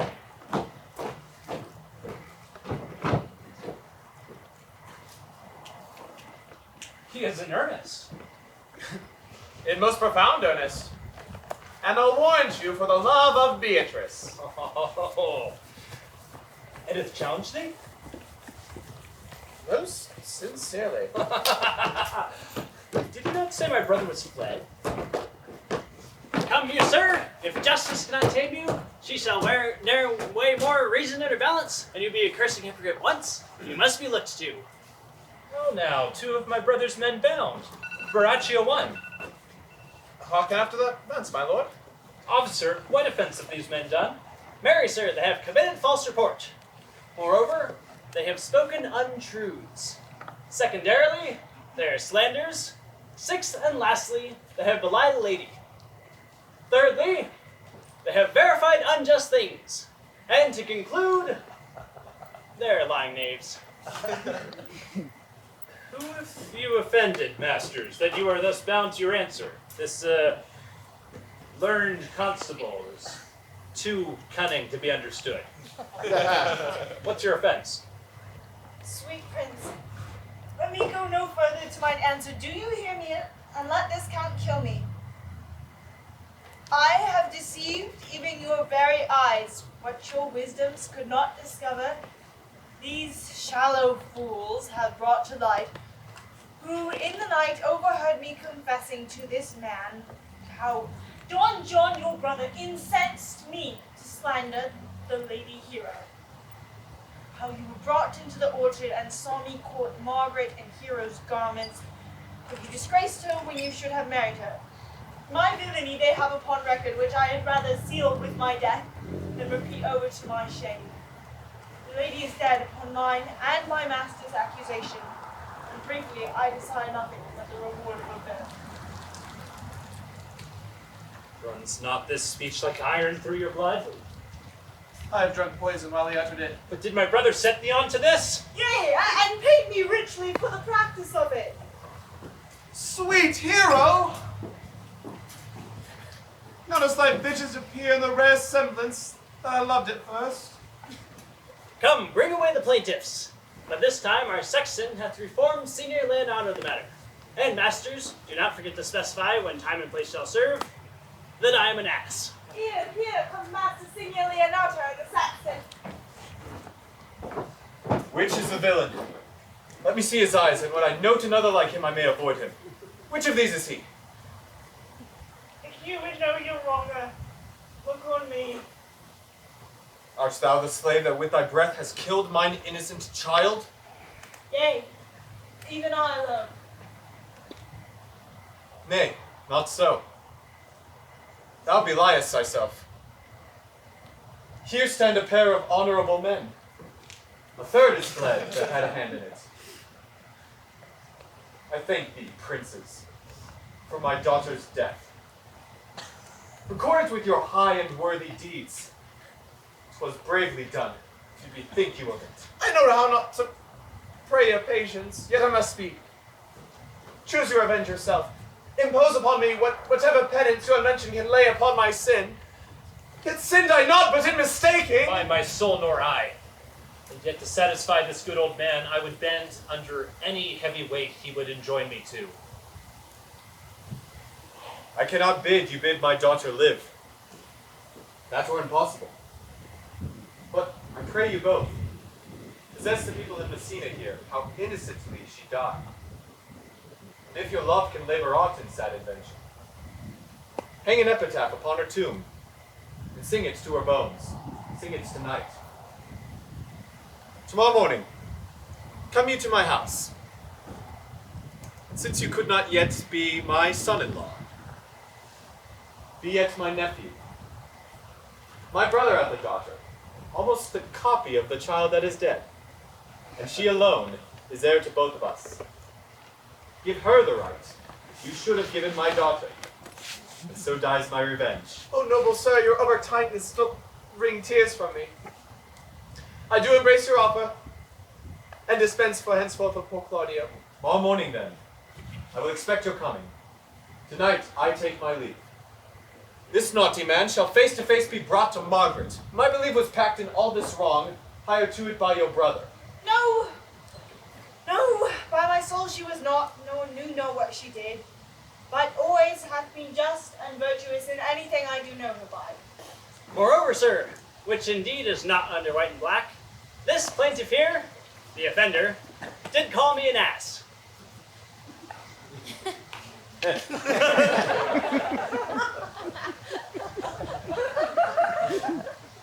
I thank thee for thy care and honest pains. Your worship speaks like a most truthful and reverend youth. and I praise God for you. Good neighbor, there's for thy pains. God save the foundation.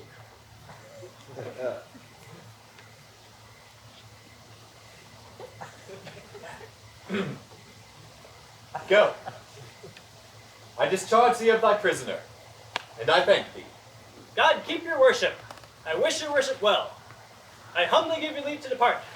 God restore you to health. Get thee to a nunnery. And if a merry meeting may be wished, God prohibit it. Come, neighbors.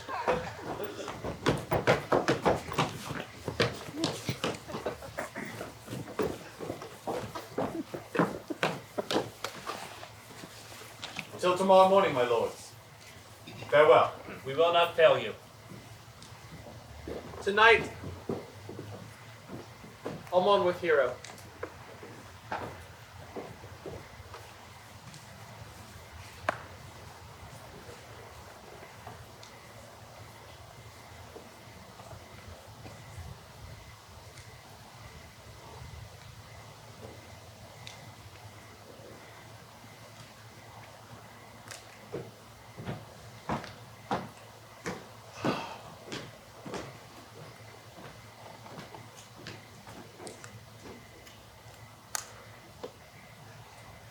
The God of love that sits above and knows me,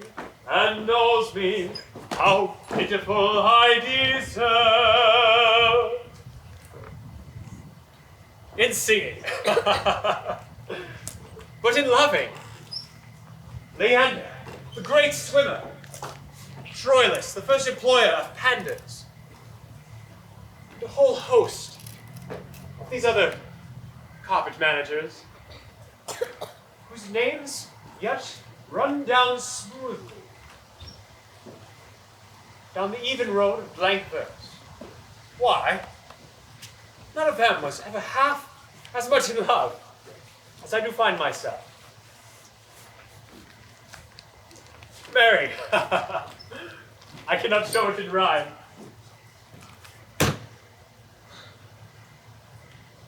I can find no rhyme for lady than baby. Innocent rhyme. For scorn, horn, a hard rhyme. For school, fool, a babbling rhyme.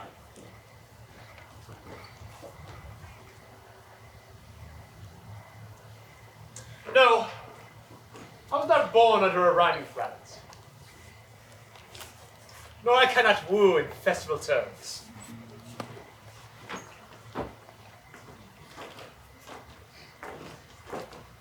Sweet Beatrice, wouldst thou come when I called thee?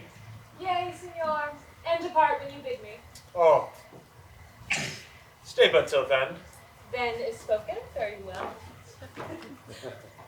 But before I go, let me know that for which I came, which is to know what hath passed between you and Signor Claudio. Nothing but foul words, and thereupon I'll kiss thee. Ooh, foul words is but foul wind, and foul wind is but foul breath, and foul breath is noisome. Therefore I will depart unkissed. That was frighted the right sense, out of the good word, so forcible is thy wit. But I speak plainly. Claudio undergoes my challenge, and either I will shortly hear from him, or I will subscribe him a coward.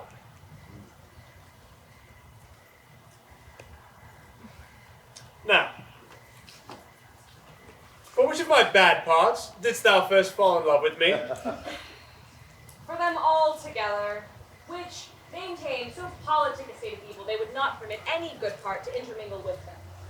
But, I pray thee, for which of my good parts didst thou first suffer love for me? Suffer love! Suffer love! Ha!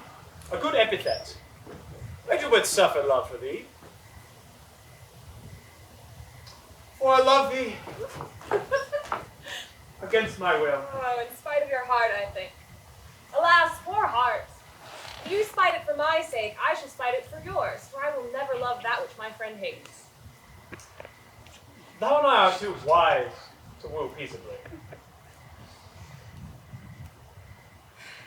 Now tell me, how doth your cousin? Very ill. How doth you? Very ill, too.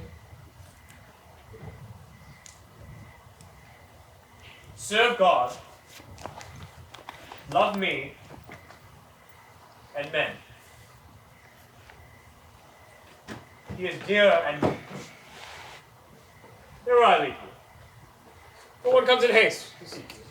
Madam, you must come to your uncle. Yonder of Coil at home. This is proof that my lady hero hath been falsely accused. The prince and Claudio mightily abused. And Don John is the author of all, who is fled and gone. Will you come presently? Will you hear this news, Signor? I?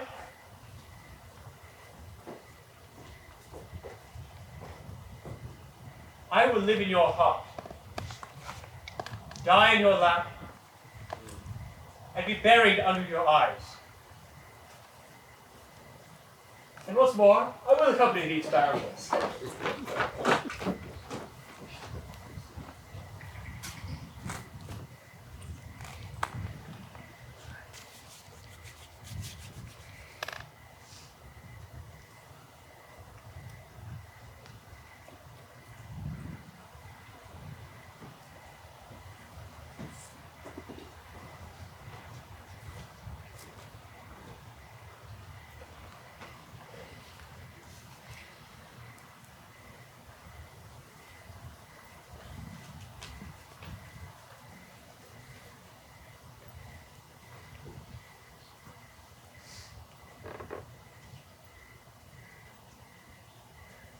Done to death by slanderous tongues was the hero that here lies.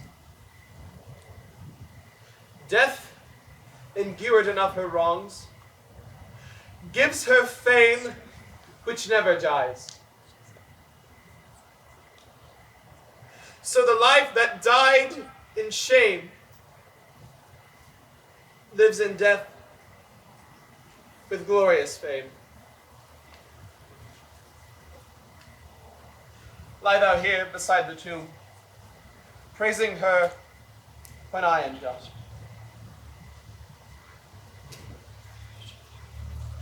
Now music, sound, and sing your solemn hymn.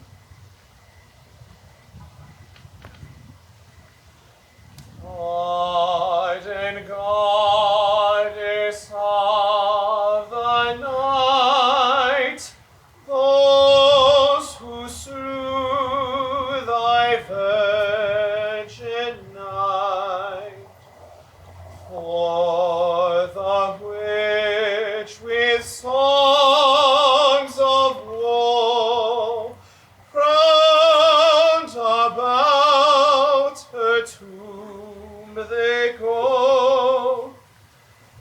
Midnight assist our moan, help us to sigh and groan, heavily,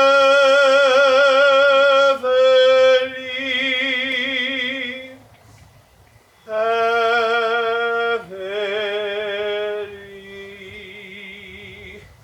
Graves burst and yield your dead, till death be uttered. Heavily,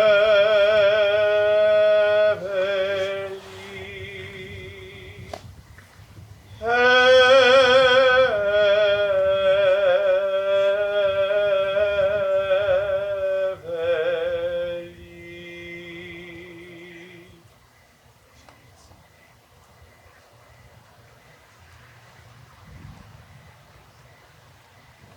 And now, unto thy bones, good night. Yearly will I do this right.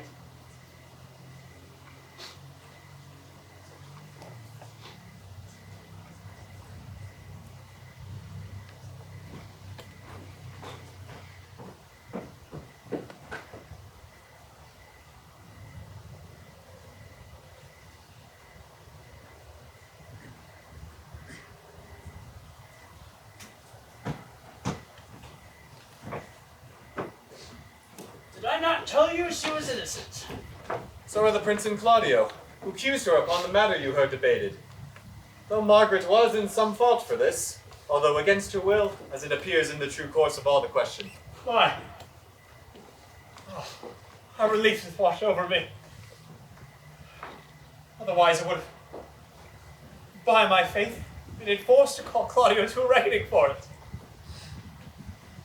Daughter, and you gentlewomen all, withdraw into a chamber by yourselves, and when I send for you, come hither masked.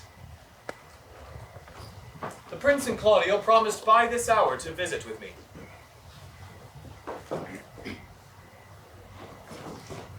Good friar. I would entreat your pains, I think. To do what, Signor? To bind me or undo me. One of them.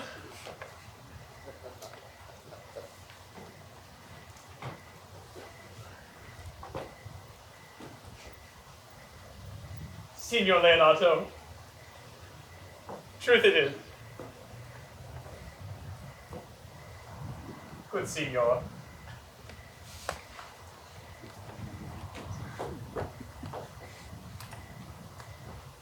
Your niece regards me with an eye of favor. Ah! That I my daughter lent her, 'tis most true. And I with an eye of love do requite her. The sight whereof I think you had from me, and from Claudio, and from the Prince. But what is your will? Your answer, sir, is enigmatic. But as for my will is your good will may stand with ours, to be bound to the honorable state of marriage. My heart is with your liking. And my help. Here come the Prince and Claudio. Good morrow to this fair assembly. Good morrow, Prince. Good morrow, Claudio. We here attend you. Are you yet determined to marry with my brother's daughter? I'll hold my mind and she were anybody. Call her forth. Here's the friar ready.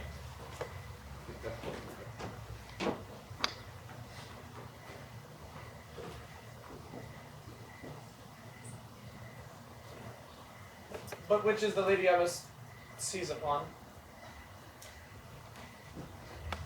Why then she's mine. Sweet, let me see her No, face. that you shall not. Not until you take her hand before this friar and swear to marry her. Then I shall take her hand before this holy friar. I am your husband, if you like of me. When I lived, I was your other wife.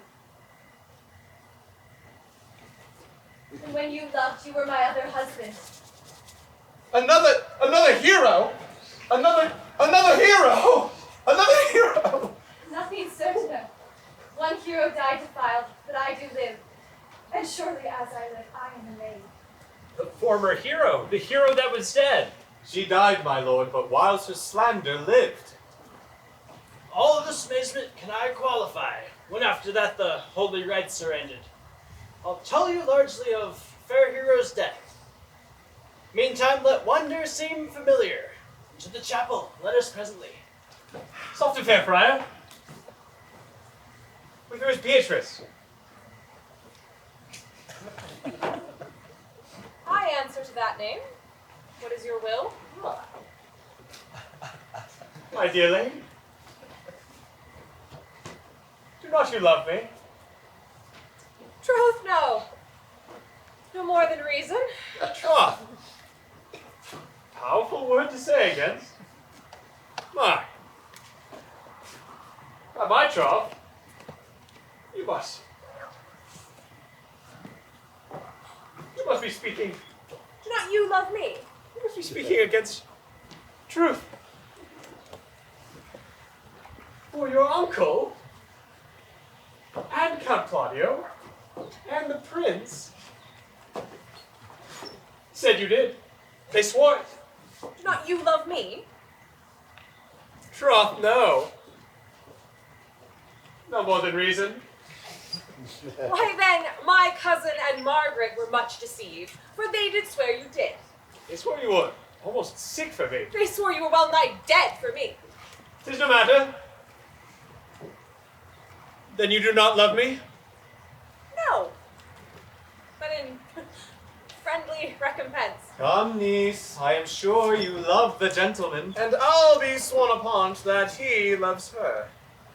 For here's a paper written in his hand, a halting sonnet of his own pure brain, fashioned to Beatrice. And here's another, written in my cousin's hand, stolen from her pocket, containing her affection unto Benedict.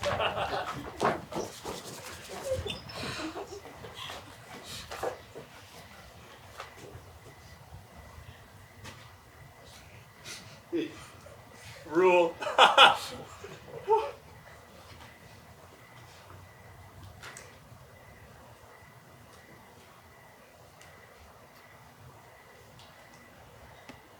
You do know that's not how you spell it. Why? Here then is a miracle. Our own hands against our hearts. Oh, come. I will have thee. But by this light, I take thee only for pity. I would not deny you. But by this day, I yield under great persuasion and partly to save your life, for I was told you were in a consumption. Peace. I will stop your mouth.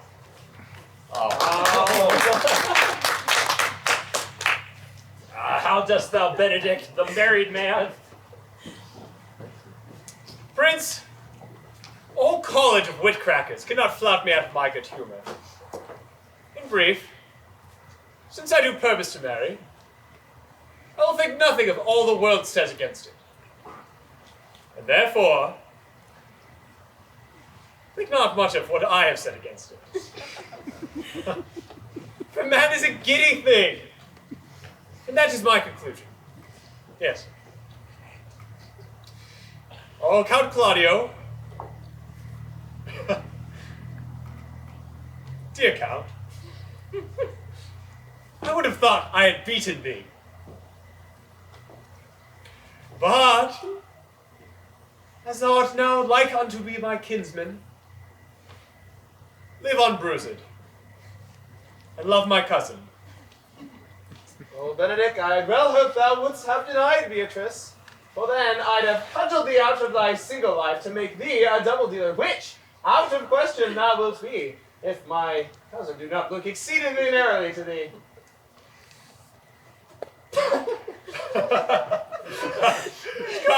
Come, we are friends. Let us have a dance ere we are wed, that we may lighten our own hearts, and our wives' ears. We'll have dancing afterward. First, by my word, therefore play music. Prince, thou art sad. Get thee a wife. Get thee a wife. My lord, your brother John is taken in flight and brought with armed men back to Messina. Think not on him till tomorrow. Then we shall devise for him brave punishments. Until then, we shall have festivity, joy, and merriment. Strike up, pipers!